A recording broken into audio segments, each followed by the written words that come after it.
सुंग जिनवू अकेले ही क्रैक में सभी किंग्स को खत्म करता है और ये बैटल वाकई में बहुत ज्यादा इंटेंस थी। अब नए दुश्मन फिर से हमला कर रहे हैं। फिशन का आसमान खुलते ही अनगिनत जायंट गॉड्स धीरे धीरे प्रकट होने लगे और उनका सामना करने के लिए मैदान में सिर्फ एक ही व्यक्ति था, संग जिनवू। लेकिन किसी ने पूछा, क्या तुम अकेले ही इन सब का सामना कर लोगे? सुन के सिर्फ मुस्कुराते हुए बोला, तुम्हें लगता है मैं अकेला हूँ? तभी उसकी शैडो जमीन पर फैलने लगी और पीछे की ओर अंधेरे की एक लहर दौड़ पड़ी। वो शैडो तेजी से फैलती गई, हर उस जगह तक जहाँ दुश्मन मौजूद थे, जब तक कि पूरी घाटी काली नहीं हो गई। फिर शैडो से धीरे धीरे उसके पुराने साथी शैडो सोल्जर्स और इंसानों की डरावनी दंत कथाओं में वर्णित विशालकाय ड्रैगन भी प्रकट हुए। अब शैडो आर्मी पूरी ताकत के साथ मैदान में उतर चुकी थी। हर जगह उनकी छाया फैली हुई थी, पहाड़ों से लेकर आसमान तक। जायंट गॉड और संग जिनवू के बीच अंतिम युद्ध की शुरुआत हो चुकी थी। दूसरी ओर इंसानों के हाई कमांड में लोग सोच रहे थे, ये फिशन में जो रहस्यमयी चीजें दिखाई दे रही हैं, वो आखिर हैं क्या? उन्हें यकीन ही नहीं हो रहा था कि क्या वाकई कोई एक अकेला इंसान इन सब का सामना कर सकता है। लेकिन तभी जब उन्होंने ड्रोन से ली गई वीडियो देखी तो सभी की आंखें फटी की फटी रह गई। वहां कोई आर्मी नहीं थी,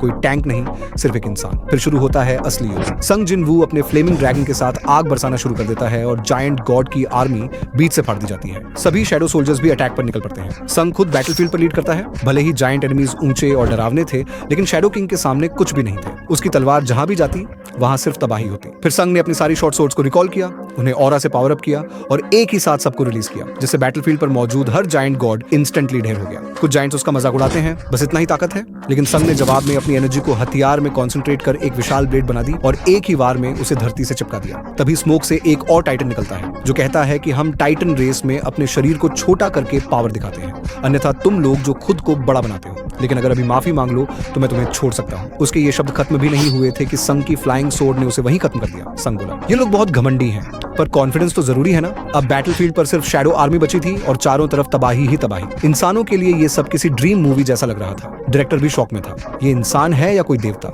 अब एक ही सवाल था, क्या वाकई वो हमारे साथ है? अगले पार्ट के लिए हमारे साथ बने रहिए। सब्सक्राइब और लाइक करना न भूलें।